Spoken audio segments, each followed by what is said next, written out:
اے محمد صلی اللہ علیہ وسلم، اس موقع پر میں آپ کی دعا بھی قبول نہیں کروں گا۔ آپ کے چچا کو جہنم میں جانا ہوگا، ابو طالب کو جہنم میں جلنا ہوگا، کیونکہ وہ بغیر کلمہ پڑھا ہوا اس دنیا سے رخصت ہوا ہے۔ پوری زندگی نبی کی خدمت کی، لیکن کہاں گیا؟ جہنم میں۔ کیوں؟ کیونکہ اس کو کلمہ نصیب نہیں ہوا۔ قولوا، کیا کہا اللہ کے نبی نے؟ قولوا لا الہ الا اللہ، لا الہ الا اللہ یہ افضل درجے کا ایمان ہے۔ ہم مسلمان غور کریں کہ لا الہ الا اللہ کا کتنی عزت کرتے ہیں۔ اور افضل ذکر لا الہ الا اللہ، سب سے افضل ذکر یہ ہے کہ آپ اپنی زبان سے اڑتے بیٹھتے چلتے پھرتے پڑھتا رہے لا الہ الا اللہ، لا الہ الا اللہ، لا الہ الا اللہ سب سے افضل ذکر ہے۔ اللہ کے نبی فرماتے ہیں لا الہ الا اللہ کو ترازو کے ایک پلڑے پہ رکھا جائے اور ساری زمین و آسمان ترازو کے دوسرے پلڑے میں رکھا جائے اور ترازو اٹھائی جائے تو لا الہ الا اللہ کا پلڑا جھک جائے گا، زمین و آسمان کا پلڑا اوپر اٹھ جائے گا۔ یہ ہے لا الہ الا اللہ۔ لا الہ الا اللہ کے معنی کو سمجھو اور اس کی قدر کرو۔ دوسری چیز بتائی ہے وَأَدْنَاهَا، سب سے نچلے درجے کی نیکی، نچلے درجے کا ایمان، یہ تو افضل ہو گیا، سب سے افضل بتا دیا لا الہ الا اللہ۔ وَأَدْنَاهَا، سب سے نیچے درجے کا ایمان، اماطۃ الاذى عن الطریق، راستے سے تکلیف دہ چیزوں کو ہٹا دینا، راستے سے ہر اس چیز کو دور کر دینا جو انسان کو تکلیف دیتی ہے۔ میرے بھائیوں اندازہ لگائیے، کوئی بھی چیز جو عام لوگوں کو تکلیف دے، اس کو زمین پہ ڈالنا، پھینکنا، یہ بھی باعث گناہ ہے۔ اگر اس کا ہٹانا باعث ثواب ہے تو اس کو زمین پر پھینکنا باعث گناہ بھی۔ زمین پر پڑا ہوا پتھر آپ ہٹائیے، آپ کو ثواب ملے گا، ایمان کا حصہ ہے، لیکن زمین کے بیچوں بیچ میں آپ پتھر پھینک رہے ہیں جان بوجھ کر تو آپ کو گناہ بھی پڑے گا۔ اللہ کے نبی صلی اللہ علیہ وسلم فرماتے ہیں کہ میرے اوپر قیامت تک جتنی نیکیاں ہونا تھی، ساری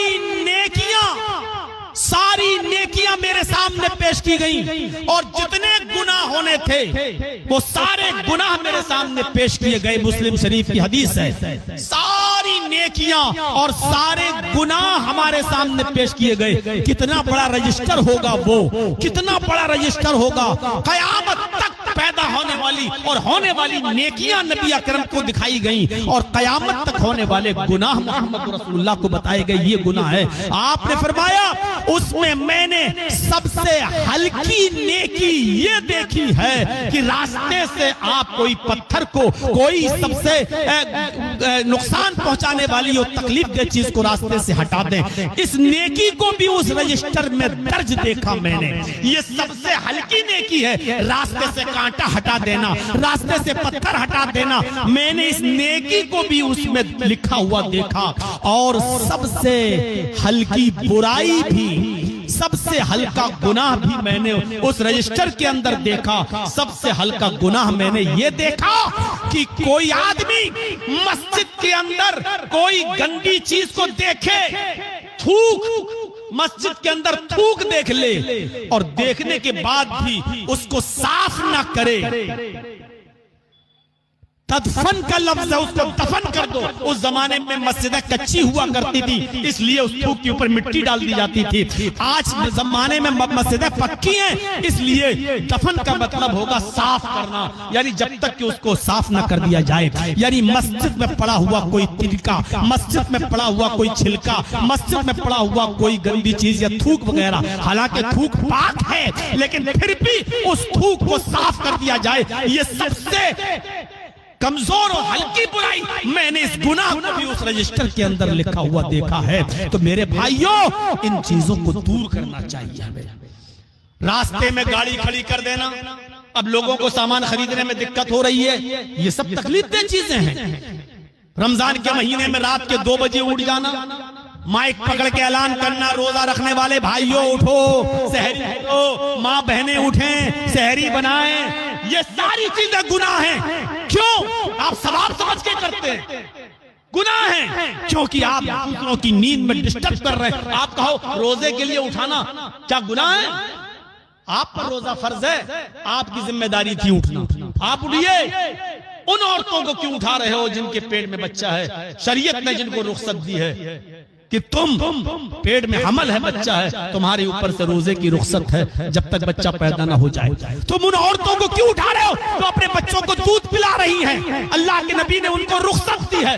جو عورتیں اپنے بچوں کو دودھ پلاتی ہیں، اگر وہ ڈرتی ہیں کہ ہمارا بچہ بھوکا رہ جائے گا تو وہ بھی روزہ چھوڑ سکتی ہیں، روزے کے لیے رخصت دی ہے۔ آپ جب اٹھا رہے ہیں تو ان عورتوں کی بھی نیند میں ڈسٹرب کر رہے ہیں، ان بوڑھوں کی نیند میں بھی ڈسٹرب کر رہے ہیں۔ جس بیچارے کو بڑی دیر سے نیند آئی ہے، ابھی ڈپران ٹیبلیٹ کھایا ہے، ڈاکٹر کی دی ہوئی دوا سے ابھی اس کو نیند آئی تھی، آپ نے مائک پکڑ کے جگا کے اس کو بیدار کر دیا۔ اب بیچارہ پوری رات بستر پہ تڑپ رہا، اس کو نیند نہیں آ رہی ہے، آپ نے ڈسٹرب کر کے اس کو اٹھا دیا، جبکہ وہ بوڑھا دائم المریض ہے، اس کو شوگر ہے، اس کو ایسی بیماری ہے جو موت کے ساتھ جائے گی، اس کے اوپر روزہ ہی نہیں ہے، وہ ایک فدیہ کھلائے گا، ایک مسکین کھلائے گا۔ آپ نے اس کو بھی بیدار کر دیا ہے، آپ اس کو بھی جگا رہے ہیں، آپ بچوں کی نیند میں ڈسٹرب کر رہے ہیں، آپ اس کو ثواب کا کام سمجھ کے کر رہے ہیں، غلط ہے میرے بھائیو۔